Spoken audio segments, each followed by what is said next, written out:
4 6 10 0 আর আছে 1 4 4 8 তাহলে আমাদের কত হয় 856 856 থেকে 806 806 থেকে যদি আমরা 3 বাদ দেই তাহলে কত হয় 806 থেকে যদি আমরা এখানে 806 মাইনাস 3 তাহলে কত হয় 803 হয় কিন্তু দেখো বন্ধুরা আমরা কিন্তু ইজি ভাবে অঙ্কগুলো সব অঙ্কগুলো আমরা করে ফেলতে পারি এগুলো কিন্তু অনেক কঠিন অঙ্ক না যদি একটু সময় দিয়ে প্র্যাকটিস করো তাহলে কিন্তু একদম ইজি ভাবে হবে আর আমরা জানি যখন এগুলো অভ্যাস হয়ে যাবে আমাদের করতে করতে যখন অভ্যাস হবে বা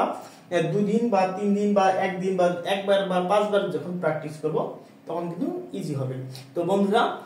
আমার বিশ্বাস তোমাদের ক্লাসটা ভালো লাগছে এরকম ভালো ভালো ক্লাস পেতে অবশ্যই আমার পেজটি লাইক দিবে এবং ইউটিউব চ্যানেলে কমেন্ট